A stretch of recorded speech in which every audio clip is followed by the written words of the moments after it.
ማስታወቂያዎች ሲለጠፉ ሲነገሩ እንዲሁም ደግሞ በኢንዱስትሪ ቦታዎች ላይ ምን አይነት ቋንቋዎች ናቸው መነገር ያለባቸው የሚል ነገር እሱም ያስፈልጋል።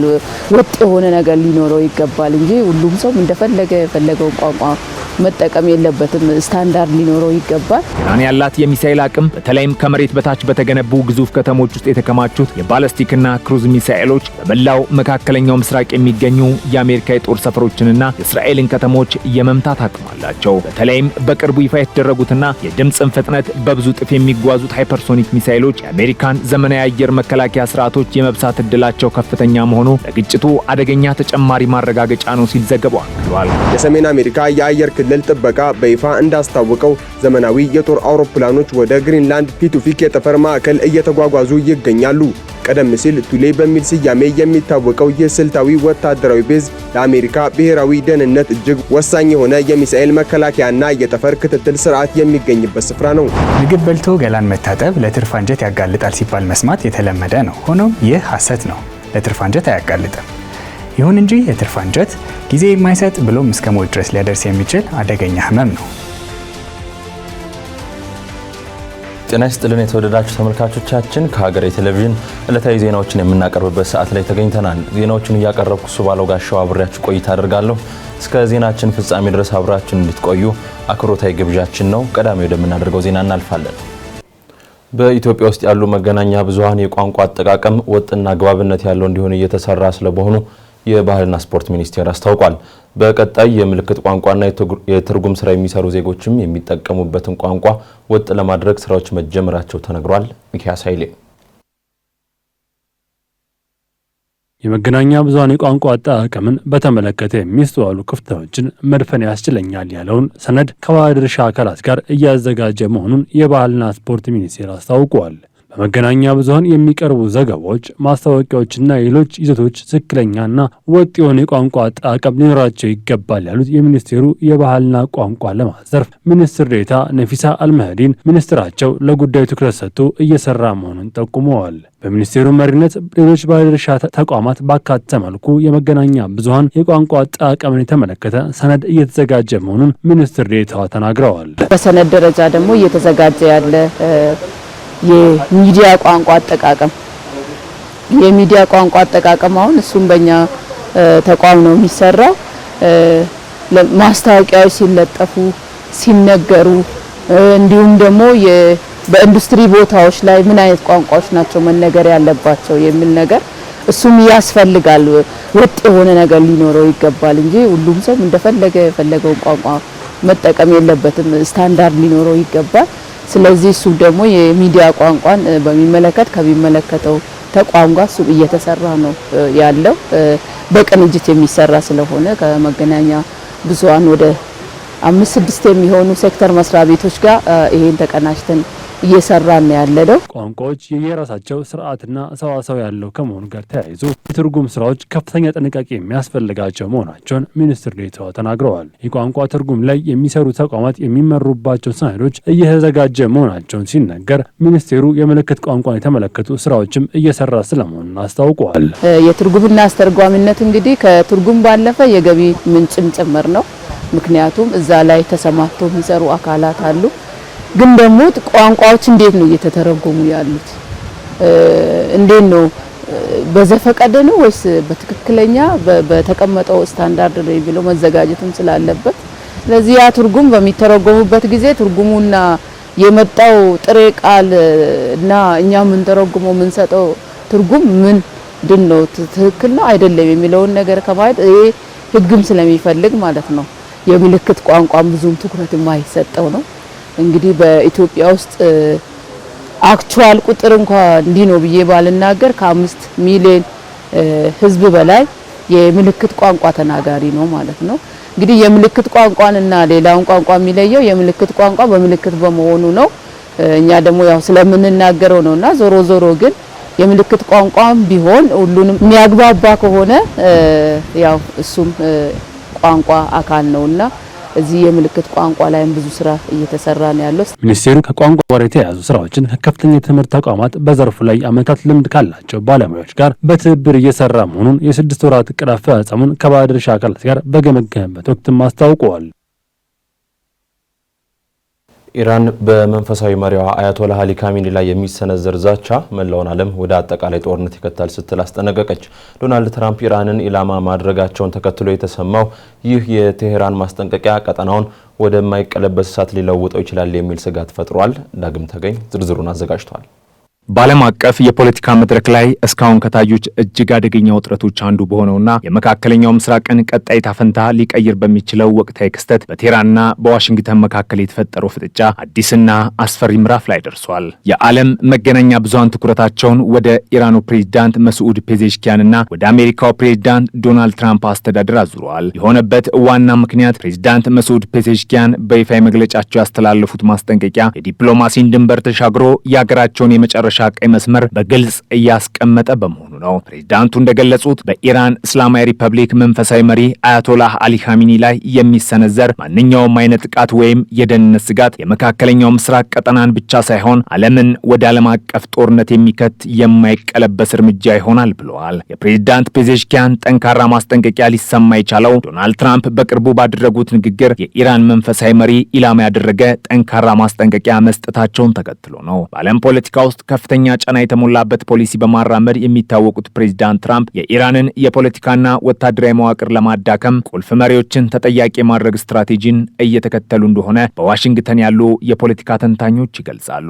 ሆኖም የዋሽንግተን አቋም በቴህራን በኩል የታየው እንደ ተራ የፖለቲካ ጫና ሳይሆን በሀገሪቱ ሉዓላዊነትና በስርዓቱ ሕልውና ላይ የተደገነ የሞት ሽረት አደጋ ተደርጎ ነው ሲል የኢራኑ ናሽናል ሄራልድ ዘግቧል። ለኢራን መንግስት መዋቅር አያቶላህ አሊ ካሚኒ የፖለቲካ መሪ ብቻ ለመሆናቸውን ያነሳው ዘገባው የሀገሪቱ ህገ መንግስታዊ ስርዓት ምሰሶና የብሔራዊ አንድነት ምልክት ተደርገው ይወሰዳሉ ሲልም ገልጿቸዋል። በመሆኑም በእርሳቸው ላይ የሚሰነዘር ዛቻ በሁሉም የኢራን ወታደራዊና የደህንነት ተቋማት ላይ እንደተላለፈ የጦርነት አዋጅ እንደሚቆጠር የተናገሩት የሀገሪቱ ፕሬዝዳንት መሆናቸውንም አክለዋል። በዚህ በተካረረ ሁኔታ ውስጥ ራሳቸው አያቶላህ አሊ ካሚኒ የሰጡት ምላሽ የጉዳዩን አቅጣጫ ወደ ሌላ የክርክር መድረክ ወስዶታል። መንፈሳዊ መሪ ትናንት በሰጡት መግለጫ የአሜሪካን ፕሬዝዳንት ዶናልድ ትራምፕን በሰብአዊ ወንጀልና በኢራን የውስጥ ጉዳይ ጣልቃ በመግባት ከሰዋል። ካሚኒ በንግግራቸው እንዳነሱት በኢራን ውስጥ በተከሰቱ ህዝባዊ ተቃውሞዎች ወቅት ለጠፋው የሰው ህይወትና ለደረሰው ጉዳት ተጠያቂው አሜሪካ ናት ብለዋል። እንደርሳቸው ገለጻ አሜሪካ በተለያዩ የመረጃ መረቦችና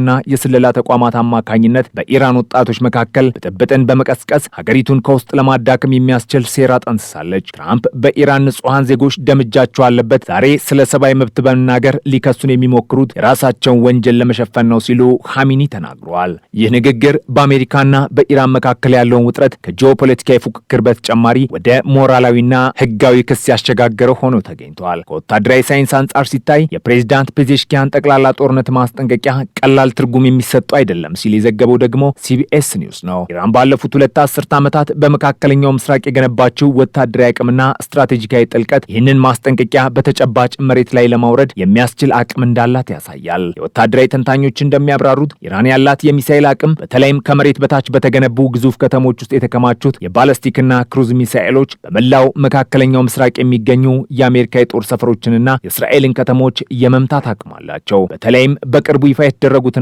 የድምፅን ፍጥነት በብዙ ጥፍ የሚጓዙት ሃይፐርሶኒክ ሚሳኤሎች የአሜሪካን ዘመናዊ አየር መከላከያ ስርዓቶች የመብሳት እድላቸው ከፍተኛ መሆኑ ለግጭቱ አደገኛ ተጨማሪ ማረጋገጫ ነው ሲል ዘገባው አክሏል። በተጨማሪም ኢራን የመቋቋም ጥምረት ብላ የሰየመችውና ከሊባኖስ እስከ የመን ከሶሪያ እስከ ኢራቅ የተዘረጋው የትጥቅ አጋሮች መረብ በዚህ ግጭት ውስጥ ወሳኝ ሚና ይጫወታሉ።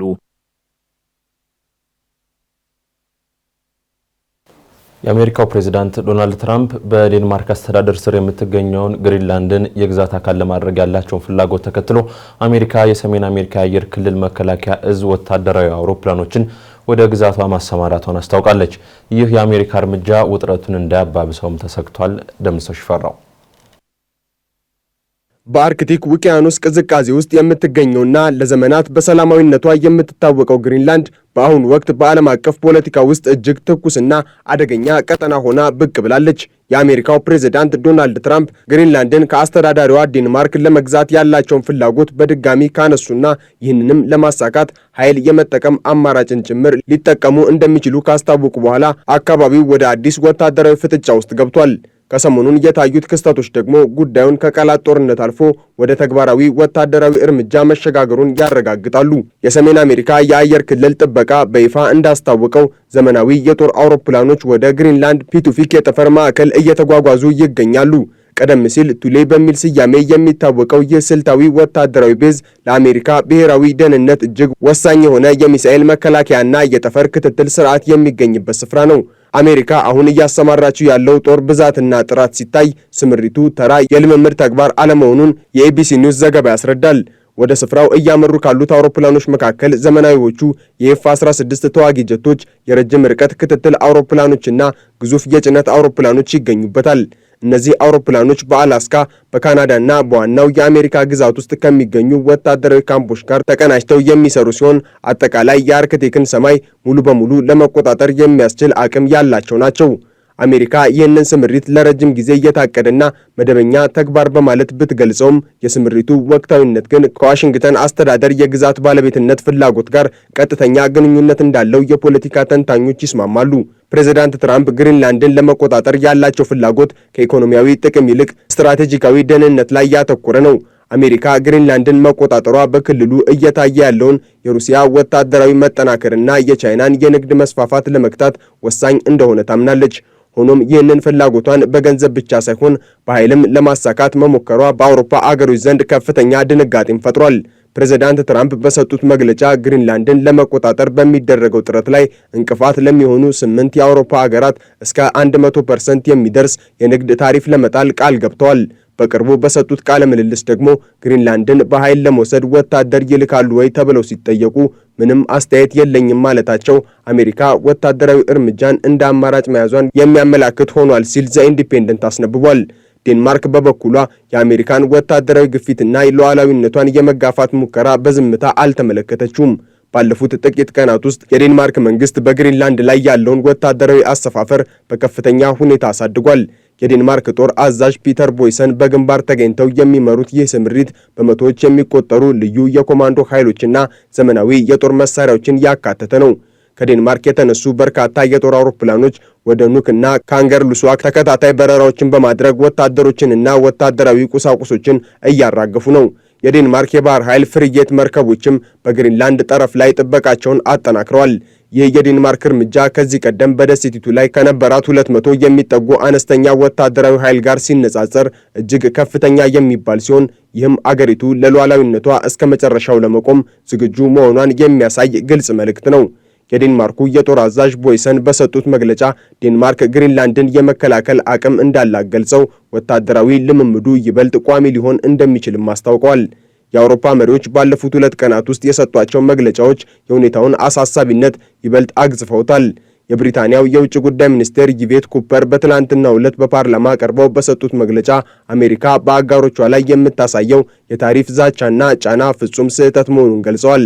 ኩፐር ከአሜሪካ አቻቸው ማርኮ ሩቢዮ ጋር መነጋገራቸውና የብሪታንያ መንግስት የዴንማርክን ሉዓላዊነት እንደሚደግፍ አረጋግጠዋል። በተመሳሳይ መልኩ የጀርመንና የፈረንሳይ ባለስልጣናት አሜሪካ በግሪንላንድ ጉዳይ ላይ እምቢተኛ የሆኑ አገራትን ለመቅጣት ማሰቧን አጥብቀው አውግዘዋል። የአውሮፓ ህብረት ኮሚሽን ፕሬዝዳንት ኡርሱላ ፎን ደር ሌይ በዳቮስ ከሚገኘው የአሜሪካ ኮንግረስ ልዑክ ጋር ባደረጉት ስብሰባ የግሪንላንድን ሉዓላዊነት ያለምንም ቅድመ ሁኔታ መከበር እንዳለበት አሳስበዋል። ህብረቱ ለአሜሪካ የኢኮኖሚ ጫና ምላሽ የሚሆን ጸረ ማስገደጃ መሳሪያ የተባለውን ጠንካራ የንግድ እርምጃ ለመጠቀም ዝግጁ መሆኑንም ፍንጭ ሰጥቷል። የኖርዌይ ጠቅላይ ሚኒስትር ዮናስ ጋር ስቶሪ በበኩላቸው አገራቸው ከሁለተኛው የዓለም ጦርነት በኋላ እጅግ አሳሳቢ ለሆነ የደህንነት ስጋት መጋለጧን ተናግረዋል። ኖርዌይ በበኩሏ ትራምፕ ሁኔታውን እንዲያረግቡ ቢጠይቁም የአሜሪካው ፕሬዝዳንት ግን በታሪፍ ዛቻቸው ገፍተውበታል። የፊንላንዱ ፕሬዝዳንት አሌክሳንደር ስተብ በዳቮስ በሰጡት መግለጫም የግሪንላንድ ጉዳይ በዓለም አቀፍ የኢኮኖሚ መድረክ ላይ ያሉ ሌሎች አጀንዳዎችን ሁሉ እየዋጠ መሆኑን ገልጸዋል። ሁኔታው ወደ ወታደራዊ ግጭት ያመራል ብለው እንደማያምኑ ግን ተስፋቸውን ገልጸዋል። ይሁን እንጂ ካናዳ ወደ ግሪንላንድ ወታደሮቿን መላኳ ጉዳዩ መላውን የአርክቲክ ቀጠና አገራት እያሳተፈ መሆኑንም ያሳያል።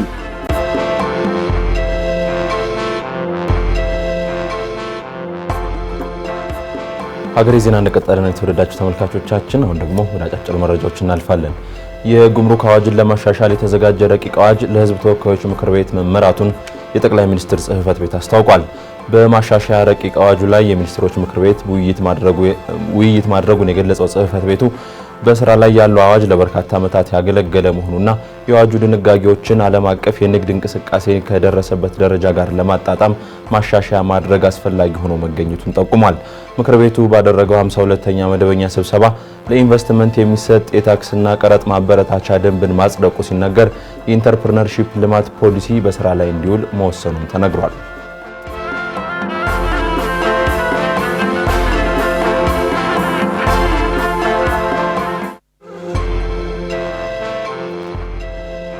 የኢትዮጵያን ፓስፖርት በሀገር ውስጥ ለማምረት የሚያስችል ግዙፍ ፋብሪካ ግንባታ ተጠናቆ በሚቀጥሉት 2 እና 3 ወራት ውስጥ በይፋ ስራ እንደሚጀምር የኢትዮጵያ ኢንቨስትመንት ሆልዲንግ አስታወቀ። በቦሌ ለሚ ኢንዱስትሪ ፓርክ የተገነባው ይህ ፋብሪካ ቶፓን ግራቪቲ ኢትዮጵያ የሚል ስያሜ የተሰጠው ሲሆን በኢትዮጵያ ኢንቨስትመንት ሆልዲንግ እና በዓለም አቀፉ ቶፓን ግራቪቲ ኩባንያ ትብብር የተመሰረተ ነው ተብሏል። ፕሮጀክቱ በ55 ሚሊዮን የአሜሪካ ዶላር ወጪ የተገነባና የሆልዲንጉ የመጀመሪያ አዲስ ኢንቨስትመንት መሆኑም ተገልጿል። የማሽነሪ ተከላው በሂደት ላይ የሚገኘው ፋብሪካው ስራ ሲጀምር የኢትዮጵያን ማንነት በሚመጥን መልኩና የደህንነት መስፈርቶችን በአሟላ ሁኔታ ፓስፖርቶችንና ሌሎች የደህንነት ሰነዶችን ማምረት እንደሚጀምር ተነግሯል ሲል ካፒታል ዘግቧል።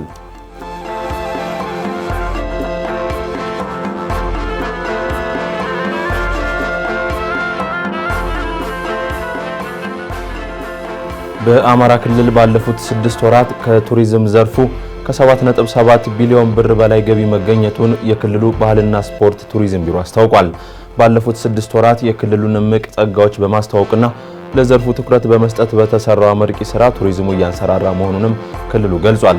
ባለፉት 6 ወራት ከ10 ሚሊዮን በላይ የሀገር ውስጥ ጎብኚዎች እንዲሁም ከ24000 በላይ የውጭ ሀገር ጎብኚዎች የክልሉን ተፈጥሯዊና ሰው ሰራሽ ቅርሶችን በመጎብኘትና በተለያዩ ሁነቶችን በመሳተፍ የቱሪዝም እንቅስቃሴ አድርገዋል የተባለ ሲሆን በዚህም ከ7.7 ቢሊዮን ብር በላይ ገቢ መገኘቱ ተነግሯል።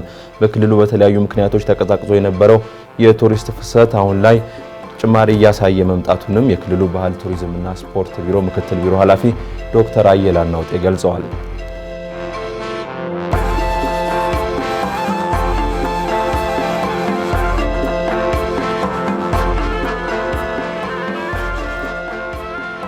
የዲሞክራቲክ ሪፐብሊክ ኮንጎ ጦር የኡቪራን ከተማ መቆጣጠሩን አስታወቀ። ጦሩ በሀገሪቱ ደቡብ ኪቩ ግዛት የምትገኘውን የኡቪራን ከተማ ከአማጽያን እጅ በድጋሚ ማስለቀቅ መቻሉን የገለጸው ከተማዋን በቁጥጥር ስር መዋል የቻለው የኤም23 አማጺ ቡድን ከአካባቢው ለቆ መውጣቱን ተከትሎ መሆኑን መረጃዎች አመላክተዋል። በሩዋንዳ እንደሚደገፍ የሚነገርለት የኤም23 ቡድን ለቀጠናው የሰላም ጥረቶች እድል ለመስጠት ሲል ከተማዋን ለቆ ለመውጣት ከባድ ውሳኔ ማሳለፉን ባሳለፍነው የታህሳስ ወር ላይ ገልጾ ነበር። በውሳኔውም ከተማዋን ከቀናት በፊት ቀስ በቀስ ለቆ መውጣታቸው ተዘግቧል።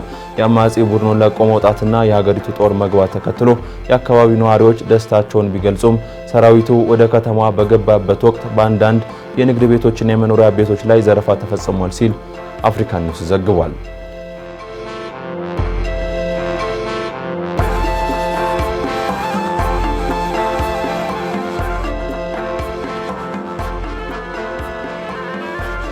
የሰሜን ኮሪያው መሪ ኪም ጆንግ ኡን የሀገሪቱን የኢኮኖሚ ፖሊሲ ሲመሩ የነበሩትን ምክትል ጠቅላይ ሚኒስትር ብቃት የላቸውም በሚል ከስራ ማሰናበታቸው ተነግሯል። መሪው እርምጃውን የወሰዱት በሃምጊዮንግ የሚገኝን ፋብሪካ በጎበኙበት ወቅት ሲሆን ለስራው መዘግየት ኃላፊዎቹን ተጠያቂ በማድረግ ባለስልጣናቱ ግዴለሽ ናቸው ብለዋል። ኪም ጆንግ ኡን ባለስልጣኑ ለከባድ ኃላፊነት ብቁ አይደሉም ሲሉም ኮንነዋል። በዓለም አቀፉ ማዕቀብና በአመራር ጉድለት ሳቢያ ኢኮኖሚዋ ለተዳከመው ሰሜን ኮሪያ እርምጃው ለሌሎች ባለስልጣናት ማስጠንቀቂያ ለመስጠት የታለመ መሆኑን ተንታኞች ገልጸዋል። ሀገሪቱ በከፍተኛ የምግብ እጥረት ውስጥ እንደምትገኝ ሲነገር ስንብቱ የተከናወነው ሀገሪቱ ለምታካሄደው የፓርቲ ጉባኤ ዝግጅት እያደረገች ባለችበት ወቅት መሆኑን ዘ ኢንዲፔንደንት ዘግቧል።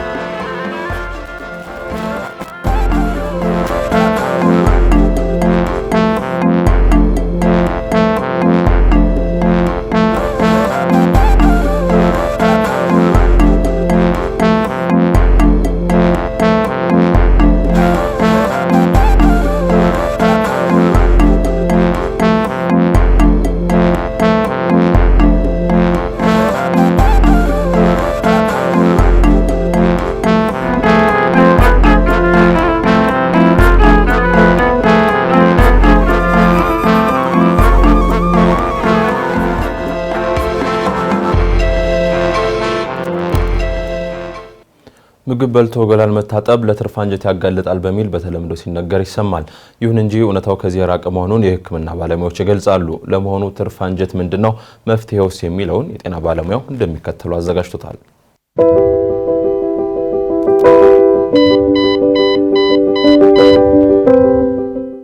ሰላም።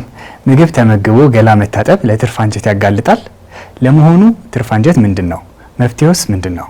ዶክተር ቢኒያም ነኝ፣ አብራችሁን ቆዩ። ምግብ በልቶ ገላን መታጠብ ለትርፍ አንጀት ያጋልጣል ሲባል መስማት የተለመደ ነው። ሆኖም ይህ ሐሰት ነው። ለትርፍ አንጀት አያጋልጥም። ይሁን እንጂ የትርፍ አንጀት ጊዜ የማይሰጥ ብሎም እስከ ሞት ድረስ ሊያደርስ የሚችል አደገኛ ህመም ነው። የትርፍ አንጀት ማለት የትልቁ የአንጀት ክፍል ስትሆን በተለያየ ምክንያት ልትዘጋ ትችላለች። ይህ በሚሆንበት ጊዜ መቆጣት ይኖራል። ያኔ በተለምዶ ትርፍ አንጀት ያዘው ይባላል፣ ወይንም በሕክምና አጠራሩ አፔንዲሳይተስ። ከማንኛውም የእድሜ ክልል ላይ ሊከሰት የሚችል ሲሆን በዋናነት ግን ህጻናትን እንዲሁም ወጣቶችን ያጠቃል። ለመሆኑ ምልክቶቹ ምንድን ናቸው? አንደኛ፣ እምብርት አካባቢ ጀምሮ ወደ ታችኛው የቀኝ የሆዳችን ክፍል የሚሄድ ከባድ ህመም ዋነኛ ምልክቱ ሲሆን ከዚህ በተጨማሪ ማቅለሽለሽ፣ ማስመለስ፣ ትኩሳት ሊኖር ይችላል። ህጻናት ስሜታቸውን በግልጽ ስለማይናገሩ ምልክቶቹን የሚከተሉት ናቸው። አንደኛ፣ ሆዳቸው አካባቢ ያሳዩ ማልቀስ፣ ከፍተኛ ትኩሳት እንዲሁም ማቅለሽለሽ እና ማስመለስ ይጠቀሳሉ። የትርፍ አንጀት ላጋጠመው ሰው የሚሰጠው ህክምና የቀዶ ህክምና ሲሆን ታካሚው ከ48 እስከ 72 ሰዓታት ሆስፒታል ተይቶ መቆየት ሊኖርበት ይችላል። የትርፍ አንጀት ካልታከመ ወደ ሆድ ውስጥ በመፈንዳት ለሞት ይዳርጋል። ስለሆነም ምልክቶቹን ካስተዋሉ ወደ ህክምና ተቋም በአፋጣኝ በመሄድ መታከም ግድ ይላል። ሰላም።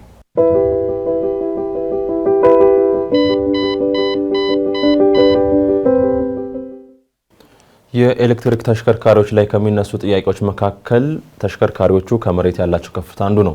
ለዚህም ከፍታ መጨመር እየተለመደ ያለ ተግባር ሆኗል።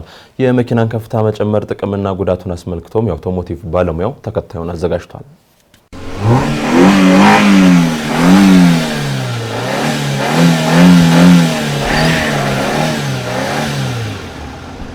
ሰላም እንደምናላችሁ ውድ ተመልካቾቻችን፣ በዛሬዎቻችን አሁን በተለይ የኤሌክትሪክ መኪኖች ላይ እየተለመደ የሚገኘው የመኪና ከፍታ መጨመር ጥቅምና ጉዳቶቹ እናያለን። ከመረጃዎቹ ጋር አብራችሁን ቆዩ። የአውቶሞቲቭ ባለሙያ አዶንያ አብርሃኔ፣ መልካም ቆይታ። የኤሌክትሪክ መኪኖች ከፍተኛ ጥንቃቄ የሚፈልጉ ተሽከርካሪ እንደሆኑ ግልጽ ነው። በተለይ መኪኖቹ በዋነኝነት ባትሪያቸው የመኪናው ወሳኝና አስፈላጊ የሆነው ነገር ስለሆነ ማለት ነው። ይህም ባትሪ በዋነኝነት የሚገኘው ከመኪናችን ስር የሚገኝ ስለሆነ ለባትሪው ጥንቃቄ ሲባል የመኪናችን ከፍታ መጨመር አንዳንድ ጊዜ አስፈላጊ ሆኖ ይገኛል። የመኪናው ከፍታ መኪና አምራች ካምፓኒው መኪናውን ሲያመርት የሚኖረው ከፍታ አለ። ነገር ግን በግላችን ከፍታ መጨመር በዋነኝነት የምንጠቀመው ስፔሰር በሚባለው እቃ ማለት ነው። ይህም ራሱን የቻለ ጥቅምና ጉዳት አለው።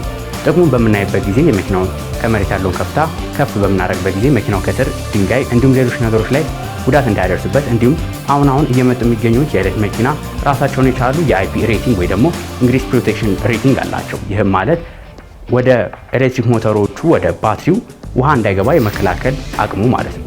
ይህ ታዲያ ከመኪና ከፍታ ጋር ምን አገናኘው እያላችሁ ሊሆን ይችላል። የኤሌክትሪክ መኪና ባትሪያቸው የኤሌክትሪክ ሞተራቸው መኪና በውሃ ውስጥ ለምን ያህል ጊዜ በጥልቀት ውስጥ መቆየት እንደሚችል ይነግረናል። ይህም አይፒ ሬቲንግ ይባላል። የመኪናው ከፍታ በሚጨምርበት ጊዜ ይህ የተሻለ ይሆናል።